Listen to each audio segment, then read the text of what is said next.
Halo teman-teman, perkenalkan nama saya Hamida Amalia Putri Sutarno. Saya ingin menjelaskan materi dari mata kuliah Teori Sosial Politik yang sudah disampaikan kemarin mengenai teori dan paradigma ilmu sosial. Yang akan saya jelaskan pertama adalah definisi teori. Teori adalah pandangan sistematis mengenai fenomena dengan menentukan hubungan antar konsep, variabel dengan maksud menjelaskan fenomena ilmiah. Contoh konsep pertama, barang yang modis. Konsep kedua, meningkatnya pembelian. Jadi dari konsep satu akan menghasilkan suatu teori barang yang modis yang sangat dianggap penting, sehingga mereka akan membeli barang untuk diri mereka. Kemudian sekarang kita masuk di topik pembahasan yang kedua, yaitu definisi konsep.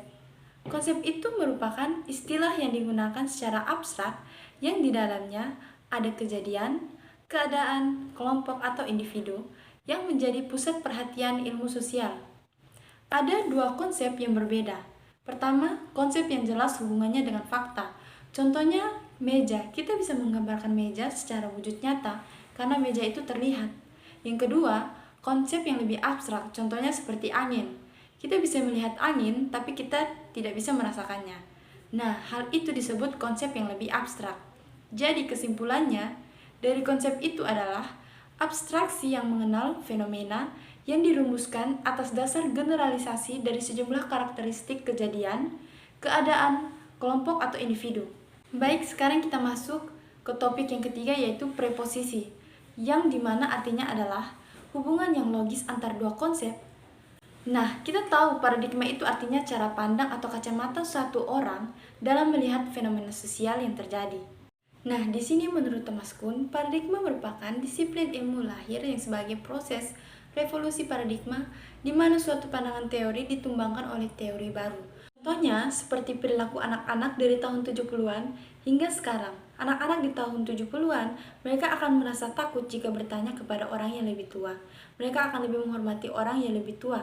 Sedangkan anak di zaman sekarang, mereka lebih menganggap bahwa mereka itu setara, dan banyak anak-anak yang tidak bisa menghormati orang yang lebih tua.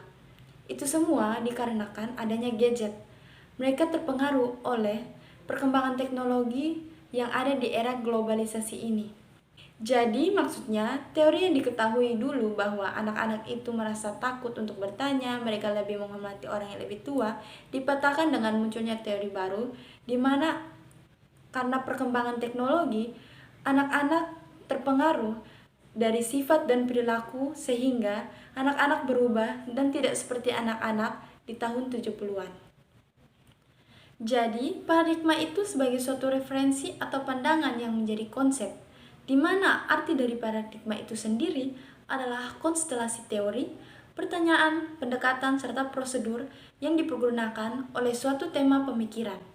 Konstelasi itu dikembangkan untuk memahami sejarah dan keadaan sosial, agar memberikan kerangka konsepsi dalam memberi makna realitas sosial. Karena paradigma itu sendiri adalah pijakan atas realitas sosial. Artinya, paradigma akan membentuk apa yang akan kita lihat, bagaimana cara melihat sesuatu, apa yang dianggap masalah, serta apa metode pemecahannya. Paradigma akan menentukan apa yang akan dipilih dan apa yang akan ditelaah. Baik, kita masuk elemen-elemen paradigma. Elemen-elemen paradigma ada 3. Yang pertama adalah ontologi, yang artinya asumsi tentang realitas. Contohnya itu adalah buku. Yang akan ditanyakan nanti, apakah benda ini? Apakah ini buku? Kemudian epistemologi, yaitu asumsi tentang hubungan antara peneliti dan yang diteliti. Contohnya bagaimana Anda bisa tahu bahwa benda ini adalah buku? Berdasarkan pemikiran apa bahwa benda ini adalah buku? Kemudian yang ketiga, asumsi tentang bagaimana peneliti memperoleh pengetahuan.